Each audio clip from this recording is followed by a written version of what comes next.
Hello everyone, this is Shivani. Welcome back to YouTube channel education classes. So dear, आज इस video में हम discussion करेंगे, जैसे मैंने आप सभी को कल अपडेट किया था कि यहाँ पर एक केस चल रहा था जिसमें क्या है, सुप्रीम कोर्ट से यहाँ पर क्या है ऑर्डर की अपील की गई थी कि हमें एक बार बता दो। ये डीओई वालों ने कहा था कि एक बार सर हमें बता दो यहाँ पे कि हम बच्चों का यहाँ पर टीजीटी वालों का रिजल्ट अपडेट कर दे या फिर यहाँ पर सीटेट वालों का यहाँ पे एक इशू चल रहा था। मैंने आपको बताया था इशू ये था, थोड़ा सा यहाँ पे एक बार समझ लेते हैं। इशू ये था कि शुरुआत में जो बच्चा ओबीसी से है, मान लो ओबीसी है, एससी एसटी है डियर, वो यहाँ पर क्या है सीटेट को 82 मार्क्स से क्वालिफाई कर रहा था, ठीक है। और उसके बाद उसके बिहाफ पे उसने क्वालिफाई कर लिया, फिर उसने टीजीटी का फॉर्म भर दिया, एग्जाम दे दिया। एग्जाम में उसके जो मार्क्स है वो एक जनरल बच्चे से भी ऊपर नंबर आगे हैं।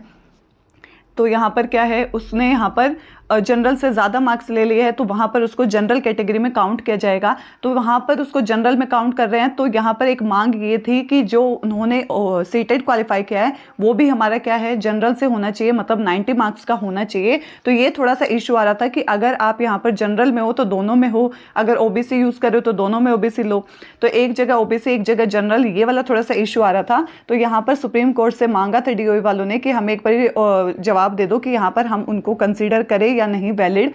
तो इसके ऊपर आज सुप्रीम कोर्ट ने ऑर्डर डाल दिया है। इसका रिजल्ट अब उन्होंने क्या बोला है, तो देखो ये चीज़ है, अपने ऑर्डर में उन्होंने बोला है डियर कि यहाँ पर क्या है, बिल्कुल यहाँ पर सीटेट वालों को वैलिड कर दिया गया है। अगर कोई भी बच्चा है यहाँ पर उसने 82 मार्क्स पर सीटेट को क्वालिफाई किया है और आगे जाके उसने जनरल बच्चे से भी ज़्यादा नंबर ले लिया है, तो उसको जनरल में वहाँ पर काउंट करो। लेकिन यहाँ पर उसको 82 मार्क्स से सीटेट क्वालिफाई है, इसमें कोई भी प्रॉब्लम क्रिएट नहीं होगी, ठीक है। इसका मतलब, कहने का मतलब ये है कि उन्होंने कहा है कि सीटेट वाला जो एग्ज़ाम है सिर्फ और सिर्फ ये क्वालिफाई करना है, इसका मेन पेपर से कोई लेना देना नहीं है। अगर आपने इसको क्वालिफाई कर लिया अपनी कैटेगरी से, उसका प्रॉब्लम आपको आगे देखने को नहीं मिलेगा। ये चीज़ बोला गया था, ठीक है।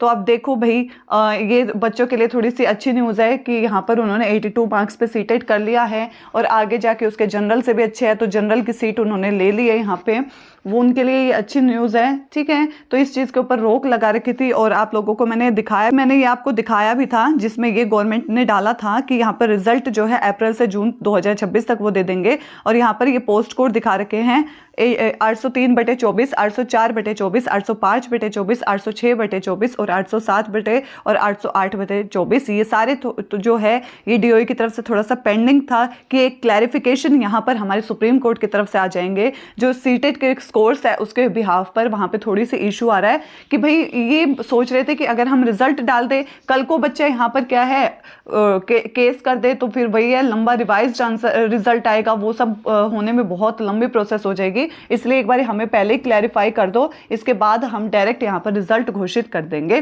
तो एक ही दिन के अंदर सुप्रीम कोर्ट ने ये ऑर्डर डाल दिया, रिजल्ट इनका क्या है, जवाब इनका दे दिया है कि कोई टेंशन वाली बात नहीं है। बच्चे ने यहाँ पे 82 नंबर पे सीटेट क्वालिफाई किया है तो भी उसको वैलिड यहाँ पर कंसीडर करो, जनरल में कंसीडर करो, क्योंकि जो हमारा सीटेट है ये एक पात्रता परीक्षा है, सिर्फ क्वालिफाई करना है। उसका मेन पेपर से उन्होंने कहा है साफ लिख कर कि कोई भी लेना देना नहीं है। बच्चे ने वहाँ क्वालिफाई कर लिया, साइड कर दो उसको। अब उसके मार्क्स जो रिटर्न में जो जैसा करके आ रहा है उसके बिहाफ पर उसको कंसीडर करो।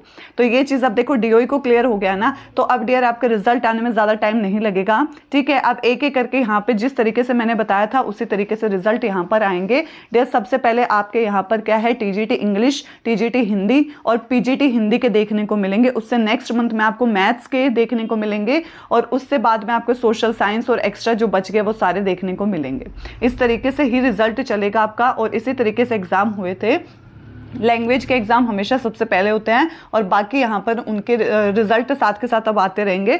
तो यहाँ पर टेंशन वाली बात नहीं है, ज़्यादा लंबा अब खींचेगा नहीं। रिजल्ट आपका बस जून तक मैक्सिमम सारे आ जाएंगे जैसे यहाँ पर बताया है, ठीक है। और जून में भी लास्ट में ये है कि जो लास्ट में एग्जाम होते हैं ना, सोशल साइंस हो गया, टीजीटी और मैथ्स हो गया, वो थोड़ा सा टाइम ले सकते हैं, बाकी सारे फटाफट अब आते चले जाएंगे, ठीक है। अब पहला नोटिस इसको साइड कर दो। अब दूसरी चीज़ यहाँ पर डियर, आज ही डीएसएसबी ने अब जो बच्चों का फॉर्म भरे हुए हैं, नेक्स्ट कैलेंडर आपका जारी कर दिया गया है। और वो कैलेंडर में क्या है देखते हैं।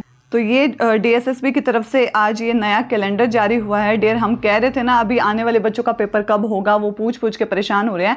तो मैंने कहा था अभी जो नेक्स्ट कैलेंडर आएगा उसमें आपके चांसेस हैं नहीं। डियर, ये एज रिलैक्सेशन से लेकर यहाँ पर केस चल रहा है, और जब तक वो पूरा सेटल नहीं हो जाता है, क्लियर नहीं हो जाता है, जब तक एग्जाम का कोई एग्जैक्ट डेट नहीं आ सकता है। अब ये देखो, ये जो कैलेंडर आज आया है आप लोगों को स्क्रीन पर दिख ही रहा है, ये आपका जून, जुलाई, अगस्त और 1 सितंबर तक का आ चुका है। अब यहाँ के बीच में आपका कहीं भी TGT के एग्जाम नहीं है डियर।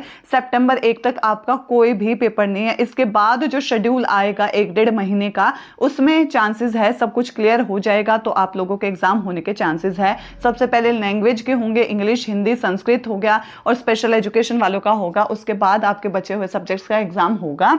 ओके, तो यहाँ देखो 1 सितंबर तक आपका कोई रिजल्ट, कोई एग्जाम नहीं है। बिल्कुल देखो यहाँ दे रखा है, आपको एग्जाम डेट दे दी है यहाँ पे 1, और का क्या है 1 जून से शुरू होएगा। ये 1 जून से आपके एग्जाम दे दिए। सबसे पहले आपका 801/25 है, ये दिल्ली हाई कोर्ट डिपार्टमेंट, ये आपका पोस्ट कोड आपको दिख रहा है, कोर्ट असिस्टेंट का एग्जाम है। और ये देखो ये चलता जा रहा है, एंड तक देखने को मिल रहा है आपको, आप देख सकते हो जिस तरीके से ये सारे चल रहे हैं। और डियर, ये आपका 30 तारीख, मतलब पूरा 1 महीना, जून के महीने में 30 तारीख तक आपको सिर्फ और सिर्फ यही देखने को मिलेगा।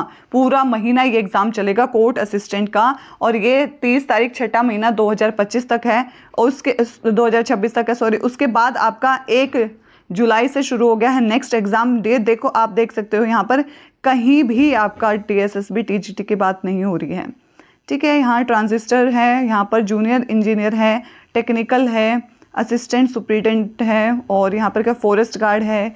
यहाँ पर आप देख सकते हो जिस तरीके से ये चल रहा है। कुछ यहाँ पर एग्जाम PGT के डाल दिए हैं, PGT इकोनॉमिक्स का है 15 तारीख 7वें महीने में, ठीक है। फिर यहाँ पर आ जाएगा 16 तारीख को PGT ज्योग्राफी का भी है।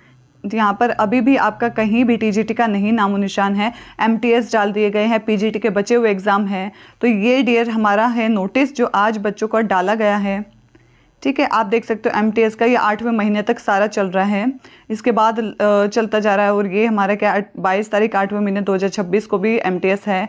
और लास्ट हमारा MTS हमारा क्या है, यहाँ पे बीच बीच में कोई दूसरा एग्जाम भी डालते जा रहे हैं, जैसे सीनियर इन्वेस्टिगेटर है।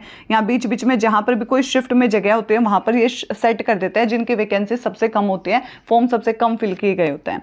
तो डियर यहाँ पर आप लोग देख सकते हो 1 तारीख 9वां महीना, मतलब सितंबर की 1 तारीख तक का ये पूरा शेड्यूल डल चुका है आपका। यहाँ पर TGT वालों कहीं नामो निशान नहीं है। जैसे ही ये कंप्लीट होएंगे ना, उसी के विद इन अ वीक आपका नेक्स्ट शेड्यूल डल जाता है कि इसी के कंटिन्यू रहेगा, कि इसके बाद वाले एग्जाम कंटिन्यू करा पाए। तो उसमें अगर हो सकता है ये जो कोर्ट केस पूरा चल रहा है एज रिलैक्सेशन का, अगर ये सारी चीज़ क्लियर होगी इतने महीने में, तो यहाँ पर आपका क्या है एग्जाम होने के चांसेस है। सबसे पहले लैंग्वेज वालों के होंगे, उसके बाद दूसरे सब्जेक्ट के होंगे। तो डियर यहाँ पर देखो सितंबर तक अभी एग्जाम खिंच गए आपके, नहीं होगा। तो यहाँ पर दूसरी चीज़ सबसे बड़ी गलती मत करना कि यहाँ पर अपने आप को ढील दे दो कि हमारा पेपर तो बहुत दूर खिंच गया। डियर मैं बता चुकी हूँ आपको, पिछले साल जब पेपर हुआ था बच्चों का, वो 2.5 साल में हुआ था। इसी तरीके से वो हर शेड्यूल का इंतजार करते थे कि हमारा अगले शेड्यूल में आएगा, नहीं अगले में आएगा, फिर आएगा, कभी आया ही नहीं। बहुत 2 से 2.5 साल के बाद उनको शेड्यूल में अपने एग्जाम देखने को मिले थे, ठीक है। तो ये चीज़ है, बिल्कुल ढील नहीं देनी है कि भाई हमारा तो सितंबर तक कुछ है ही नहीं,